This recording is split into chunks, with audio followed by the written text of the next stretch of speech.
If you are a poet or someone interested in writing or who wants to start writing poetry or wants to start doing writing in general, and you're like, how do I create scenes or create poems or create work that people want to finish? They want to go from line to line. Well, today we're going to be taking a look at a poem.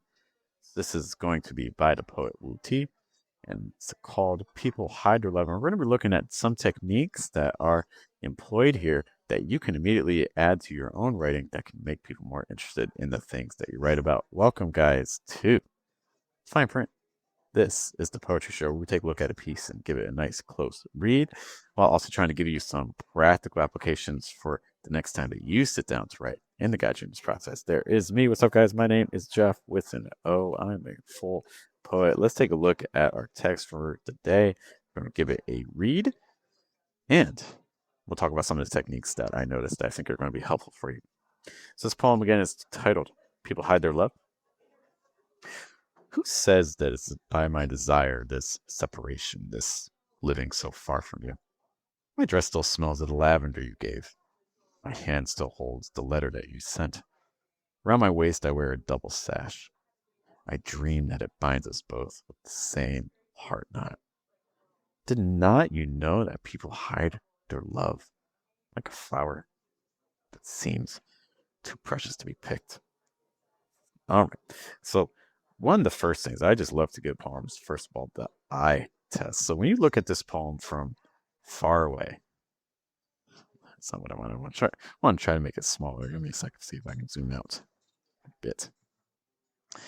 And when we're looking at things from far away, what I want you to try to note is just kind of like what stands out to you from like a negative space perspective, from even just like everything being grouped together, just all the lines, space, things like that. So one of the things I'm noticing here is that the poem starts looking at this with me on the channel, not just audio.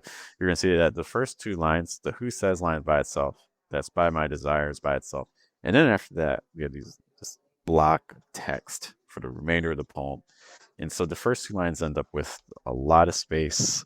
They're also very short lines. Who says line, that's by my desire, short line, so short syllables, short lines, and then everything else is much denser, right? The separation is living so far from me, line, my dress still smells the lavender line. So things become, I don't want to say overwhelming, but maybe overwhelming is the right word, like certainly a lot more compact and a lot denser. And so the first two lines have a lot of space to breathe. The remainder of the poem, again, really filling up all space. And so there's just kind of noticing the impact that has. It's also a single stanza as well. So all the lines are linked together, which can kind of compress time, force things together. Other things that come off to you just by looking at this from a distance, it would be great to see them in the comments if you have some thoughts.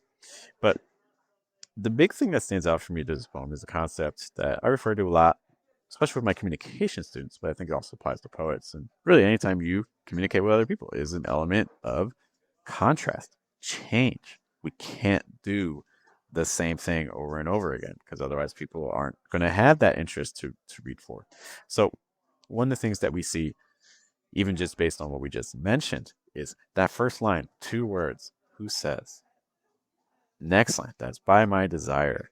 Continues the thought, right? So there's no separation. Who says that's by my desire? But we just spread across two lines. So a lot of space given there. That's how we open. Then what do we do to change? We have a new concept. This separation. This separation is now being linked to the first thought. Who says that's by my desire? What's the desire? Well, the desire is this separation. So what we're doing now is we're adding some grammatical complexity because it could have just been a period. Like, who says that's by my desire? End of thought. But no, we're adding on to it. We're adding some grammatical complexity here. That's by my desire, this separation. So that's already added some cognitive load to our reader and to our listener. That's a lot to kind of keep track of. So one of the things that happens next is we have a repetition, this living so far from you. And so what that does is I think it kind of softens the load cognitively because I'm just going to repeat the same idea. The separation and this living so far from you become the same thing. So to recap, what we've done here in this opening 3 lines is we've gradually become more and more grammatically complicated. It starts simple. Who says? Then it gets a little deeper. Who says that it's by my desire? And then we need to elaborate on what is the desire, and the desire, the separation. Who says that's by my desire, this separation? And then we elaborate a little bit further by repeating the concept. We go deeper on what is the separation, this living so far from you. Yeah. So I like the staggering here. That's one of the things that I think having that first line that's real short, the next line a little longer, next line, I think that progression kind of eases your reader into the experience a bit.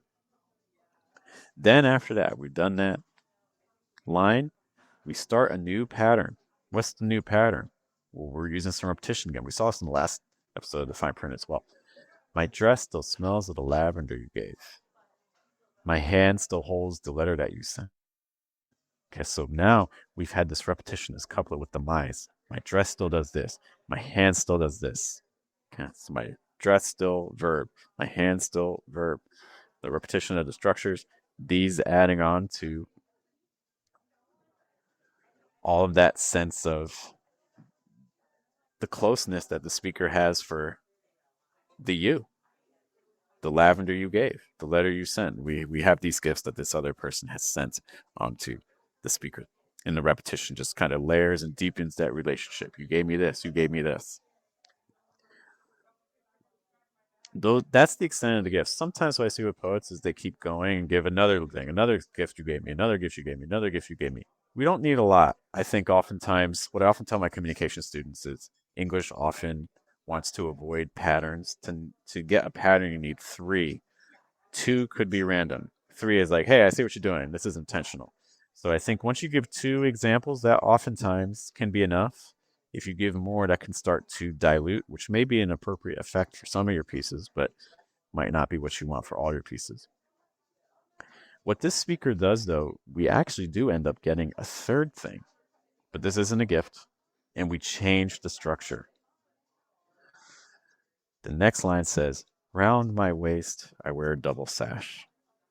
So this is the first time that we've started a sentence with a prepositional phrase. Round my waist, I wear a double sash. So let's just kind of look at grammatically our sentences. The first sentence was, who says that's by my desire, this separation, this living so far from me? That's your whole sentence. My dress still smells of lavender you gave. My hand still holds the letter that you sent. That was your second sentence, broken up with a colon. Then we get our third sentence. Round my waist, I wear a double sash. So notice the thing. Every time we're starting a new sentence, we're changing how it starts. Like, who says? It's a sentence. I mean, it's a question. Starting with who? It's a question. Then after that, we start sentences with my. Then after that, we're starting with prepositional phrase. So this is a strategy you can use to keep things fresh for your readers. Every time you start a sentence, change it. Don't keep starting a sentence the same way. Like, you don't want to say, I do this, I do this, I do this, or like, I do this, the wind does this, my wife does this. Notice that's the same structure. It's a subject, verb, object, subject, verb, object, subject, verb, object. Invert it. Change it. Break the patterns. Round my waist, I wear a double sash. Then after that, I dream that binds us both with the same heart knot. So now what we're doing when we're changing the sentence here, this is the first time a sentence has started with I.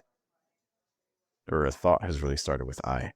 Round my waist, I wear a double sash. I dream that it binds us both with the same heart knot. Notice that we also get some doubling here, which we've had a lot. The first doubling we had was this separation, this living so far from you. The second doubling that we had was my dress still blank, my hand still blank. The next doubling that we have is the doubling on the sash.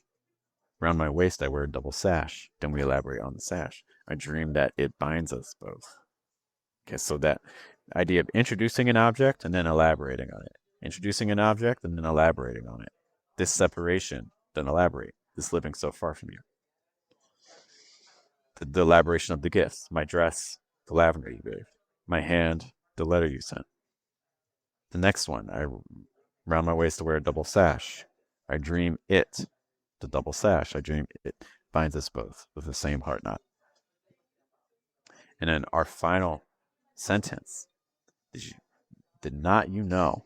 Notice even the grammar is a bit awkward there. Now, some of this is because this was translated a while ago, but when you invert grammar, like the more common way you would say it, like, didn't you know that people used to hide it? People hid their love or things like that. Didn't you know that people hide their love? But in this case, we have did not you know. That's a weird grammar thing. And when you do something that goes against expectation, you break the norms, you break the grammar rules, you break what people expect. That causes people to trip up. It causes them to reread, causes them to focus and spend more energy again. And that can be a way to, again, reinvigorate. So if you're trying to make sure people can get through your poem, maybe you're at a difficult point in your poem, or you feel like people might nod off or want to read something else, this is a way you can regain their interest. Take the grammar, mix it up a bit. Did not you know that people hide their love? And then what do? We again get that sense of doubling, right? Did not you know people hide their love? We expand on it like a flower that seems too precious to be picked. So again, you introduce an idea and then you elaborate on the idea. How did people hide their love? Like a flower that seems too precious to be picked. So introduce the concept, return to it, and enrich it. Go deeper on it, like a flower that seems too precious to be picked. This is also the first time in the poem that we get a simile, we get some figurative language in here. It's also an image. And that's where we end. And I think it's always strong to end on a natural image. But I hope you're kind of just getting the idea for your own poems. What are some things that you can apply to your pieces? Well, this idea of, well, again, doubling, which we saw again in the last poem that we looked at, but then also this idea that every sentence is a chance to start in a new way, change your structures. We start off with a question. Who says this by my desire to separation from far from me? We then get the repetition with my dress still smells of lavender you gave. My head still the letter you sent. Then after that, we move to start with a prepositional phrase. Around my waist I wear a double sash. I dream it binds us both with the same heart knot. Then we go back to a question format, but a different type of question format, because now we got a do, did, yes, no question. Did not you know that people hide their love? And then we get our image, like a flower that seems too precious to be picked. I think if you're able to employ these sorts of strategies in your own pieces, you'll create a lot of energy and propulsion, something that's going to move your reader forward to get from line to line. Thank you so much, guys, for checking out this poem with me. Once again, my name is Geoff. I'm a full poet. If you would like to write some poems with us, get some poems edited and things like that, I encourage you to check us out at the Substation. You can go to versuspoetry.com to find more information about our writing community, the Substation over there. You guys have a good day, have a good night, and a good afternoon. You all take care.